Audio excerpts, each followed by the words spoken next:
नमस्कार प्रिय दर्शकों, मैं हूं एस्ट्रोलॉजर रवि गुप्ता और स्वागत करता हूं मकर लग्न और मकर राशि वाले आपका मार्च महीने का संपूर्ण मंथली हॉरोस्कोप यानी मासिक राशिफल को लेकर के।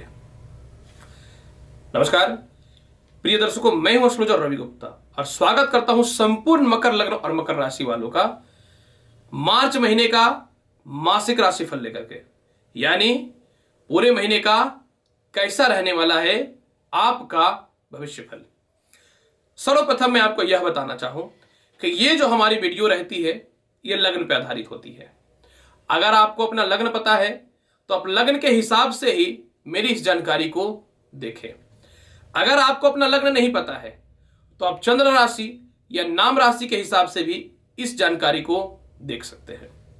प्रिय मकर लग्न और मकर राशि वाले, जीवन में हर ग्रहों का प्रभाव पड़ता है और गोचर में जब ग्रहों का परिवर्तन होता है तो उन्हीं सभी ग्रहों का प्रभाव हम लोगों के जीवन पर भी पड़ता है। तो कोई भी परिवर्तन जब होगा तो उस पर विशेष ध्यान देना पड़ेगा, क्योंकि इसी से ही राशिफल निर्धारित होता है।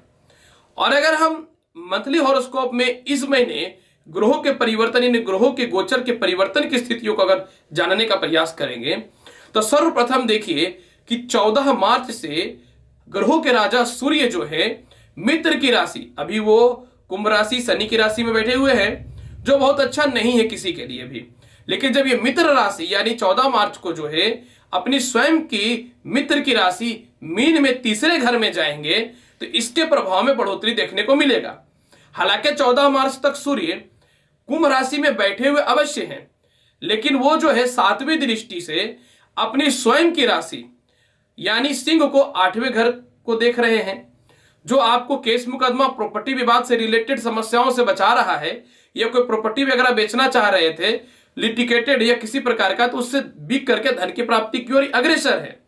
लेकिन 14 मार्च को जब ये मीन राशि में चले जाएंगे तो 14 मार्च के बाद फिर जो है ये भाग्य स्थान को देखेंगे, यानी पदोन्नति या प्रमोशन के लिए विशेष कारक हो जाएंगे ये। और तीसरे घर में विराजमान होने के कारण जो है सरकार के लोगों से लाभ की संभावनाएं बनेंगी, रिश्तेदारों से, भाई बहनों से, छोटे भाई बहनों से तालमेल में स्थितियों में सुधार देखने को बनेगा। और क्योंकि सूर्य जो है कपड़ों से रिलेटेड, सरकारी कर्म क्षेत्रों से रिलेटेड, कांच की वस्तुओं से रिलेटेड और मेडिकल या फिर जो है डॉक्टरी के कार्य से रिलेटेड है, ये सीधा रिप्रेजेंट करता है और मनुष्य के अंदर आत्मविश्वास को निहित करता है।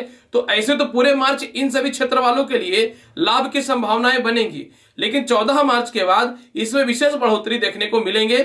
लेकिन क्योंकि तीसरे घर में सूर्य पूर्णतः बलशाली नहीं होता है तो थोड़ा संघर्ष अवश्य हो सकता है।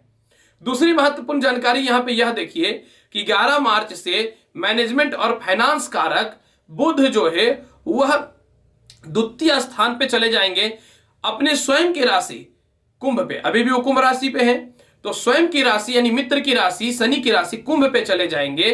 तो इस समय जो भी व्यक्ति फाइनेंस से रिलेटेड है, कला से रिलेटेड है, मैनेजमेंट से रिलेटेड है, इंश्योरेंस काम से रिलेटेड है, फूडिंग के काम से रिलेटेड है, सीए, सीएस, लॉ या कानूनी कर्म क्षेत्रों से रिलेटेड है, तो आपके लिए जो है 11 मार्च के बाद विशेष धनदायी, भाग्यशाली, पदोन्नति, प्रमोशन, विदेश यात्रा और नौकरी से रिलेटेड परिवर्तन के लिए लाभकारी सिद्ध होने लगेगा। और आगे की जानकारी को मैं अगर बताना चाहूं तो सौंदर्य कारक और भौतिक सुख सुविधाओं का सीधा निर्धारित करने वाला कारक ग्रह शुक्राचार्य यानी दैत्य गुरु शुक्राचार्य जो है ये 17 मार्च से जो है मीन राशि में चले जाएंगे। मीन राशि बृहस्पति की राशि है, हालांकि बृहस्पति और शुक्र का समगृही संबंध है क्योंकि दोनों जो है गुरु है। तो जब ये मीन राशि में जाएंगे तो मीन राशि में दैत्य गुरु शुक्राचार्य उच्च के होते हैं। तो जब ये उच्च के होते हैं तो उच्च का बल प्रदान करना चालू कर देंगे। और शुक्र आपकी कुंडली में कर्म क्षेत्र के भी मालिक है और पंचमेश भी है। मतलब यह स्पष्ट हो रहा है कि 17 मार्च के बाद जो है ऐसे पूरे महीने की बात अगर मैं करना चाहूं तो जो व्यक्ति मीडिया से रिलेटेड, ब्यूटी प्रोडक्ट से रिलेटेड, कॉस्मेटिक से रिलेटेड, रेस्टोरेंट से रिलेटेड, इसके अलावा फिल्म इंडस्ट्री से रिलेटेड, इसके अलावा जो है होम डेकोरेशन के वस्तुओं से रिलेटेड वाहन के काम से रिलेटेड, सिंथेटिक हो या नेचुरल ज्वेलरी से रिलेटेड, बहुत हद तक ज्योतिषीय कार्य से रिलेटेड जो लोग इन सभी क्षेत्रों में हैं, या फिर होटल मैनेजमेंट, आप लोगों के लिए पूरे महीने तो बहुत ही अच्छा रहने वाला रहेगा। लेकिन 17 मार्च के बाद लाभकारी उन्नति के योग दिखेंगे, व्यापार या नौकरी में बढ़ोतरी दिखना चालू हो जाएगा, अचानक धन की प्राप्ति होने लगेंगे। इन सभी क्षेत्रों के शेयर मार्केट में जो है बढ़ोतरी होना प्रारंभ हो जाएगा। अब आगे की स्थिति की बात करता हूं। 11 से 14 मार्च बुध आदित्य योग रहेगा।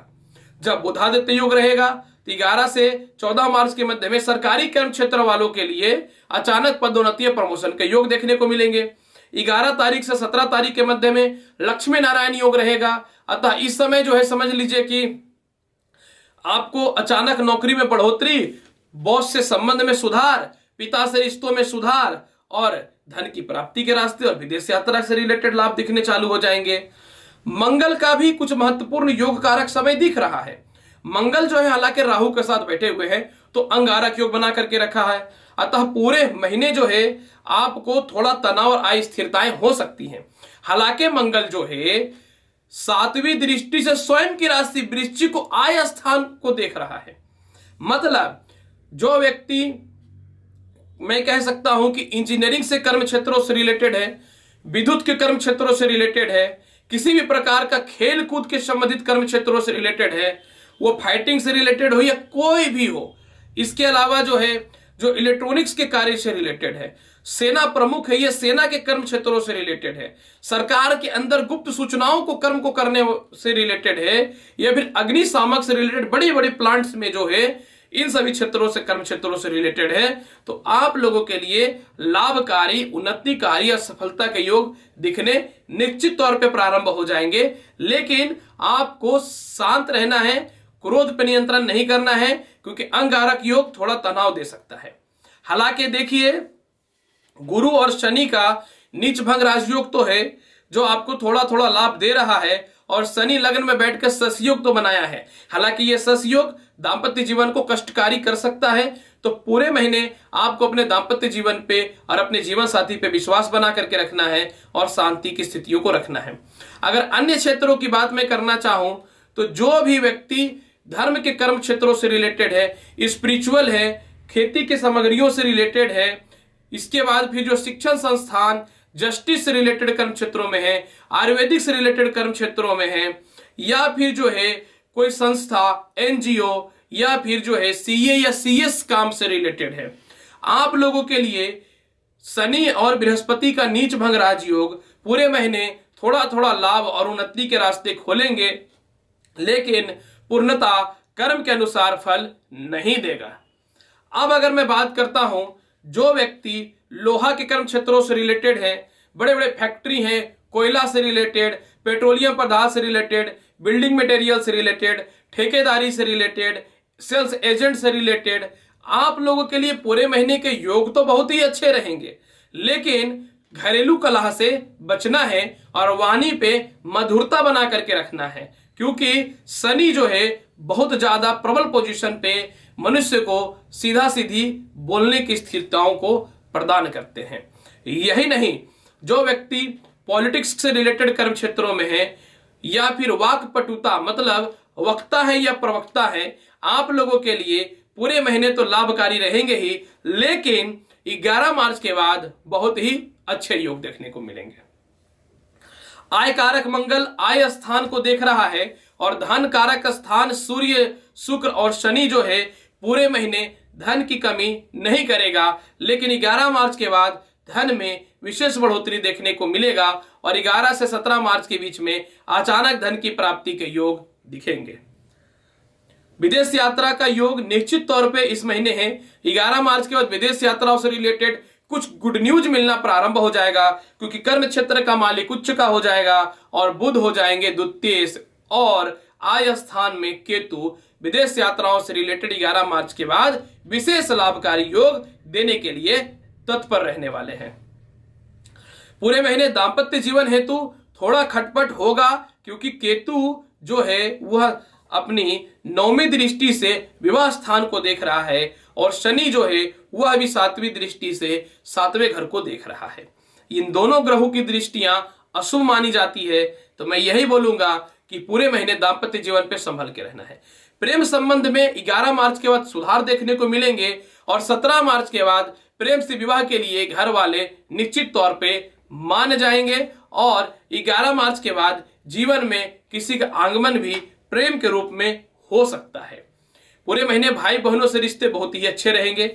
माता का स्वास्थ्य या माता से थोड़ा मतभेद हो सकता है, सावधानी बरतना है। 17 मार्च के बाद पिता से भी लाभ मिलेंगे, बॉस से भी लाभ मिलने प्रारंभ हो जाएंगे। भूमि मकान वाहन से रिलेटेड निश्चित तौर पे जो है 11 मार्च के बाद लाभ मिलना चालू हो जाएगा। किसी प्रकार का प्रॉपर्टी लिटिगेशन है वह विवाद तो आपके पूरे महीने सॉल्व हो ही जाएंगे। ससुराल पक्ष से तालमेल खराब चल रहा था या आपके विचारों को कोई महत्व नहीं दे रहा था, तो निश्चित तौर पे जो है 17 मार्च के बाद इसमें सुधार देखने को मिलेंगे। पूरे का पूरा अगर महीना बात करूं शिक्षा संबंधित, तो 17 मार्च के बाद शिक्षा में बढ़ोतरी देखने को मिलेंगे। 17 मार्च के बाद पेंडिंग जॉब भी लग जाएंगे। 17 मार्च के बाद जो है पार्टनरशिप से रिलेटेड व्यवसाय में भी सुधार देखने को मिलेगा। 11 मार्च के बाद कर्ज में मुक्ति मिलने चालू हो जाएंगे। 11 मार्च के बाद जो लोग नए कर्ज लेना चाहते हैं उसमें भी संभावनाएं अच्छी होनी चालू हो जाएंगी।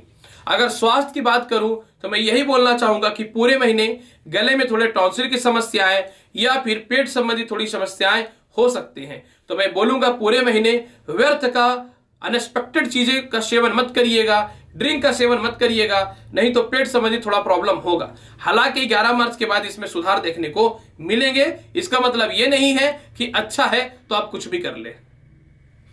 केस मुकदमा से रिलेटेड जो भी विवाद है इसमें आपका सॉल्यूशन जो है पूरे महीने देखने को मिलेगा। प्रिय मकर लग्न और मकर राशि वाले, जो भी ग्रहों की स्थितियों के अनुसार राशि फैले ये तो मैंने बताया है। अब मैं आपको बताता हूं कि आपको उपाय क्या करना चाहिए। सर्वप्रथम देखिए, मंगल और राहु का अंगारक योग है, तो पूरे महीने हनुमान चालीसा तो पढ़िए ही पढ़िए। यह शनि का शुभ प्रभाव में कमी करेगा और विवाह के लिए उपयुक्त रिश्ते को लाएगा। इसके अलावा जो है पूरे महीने कुत्तों को रोटी दीजिए, चंदन का तिलक लगाइए। अब पूरे महीने शिव रुद्र अष्टकम जो इस प्रकार से प्रारंभ होता है, नमामि शमीशा निर्वाण रूपम निजुम निर्गुणम निर्कल्पम निरीहम, इस तरीके से प्रारंभ होता है। या तो आप सुनिए या फिर आप पढ़ लीजिए, और नहीं यह भी नहीं कर पाते हैं तो ओम नमः शिवाय का पाठ 108 बार जाप अवश्य करिए। जितना ज्यादा शनि के प्रभाव में कमी लाएंगे उतना ज्यादा विवाह के रिश्ते तो बढ़ेंगे ही बढ़ेंगे और उतना ही ज्यादा जो है कर्म क्षेत्रों में सफलताएं भी मिलने प्रारंभ हो जाएंगे। प्रिय मकर लग्न और मकर राशि वाले, मार्च महीने का संपूर्ण मासिक राशिफल मैंने आपको बताया है। उम्मीद करता हूं बताई गई जानकारी से संतुष्ट होंगे। अगर आप मेरे चैनल पे नए हैं तो मेरे चैनल को लाइक करिए, शेयर करिए और सब्सक्राइब करिए। मैं एस्ट्रोलॉजर रवि गुप्ता आऊंगा आपके पास अगली वीडियो में और महत्वपूर्ण और ज्ञानवर्धक जानकारी को लेकर के। तब तक ले नमस्कार, आशीर्वाद है, हमेशा खुश रहिए, धन्यवाद।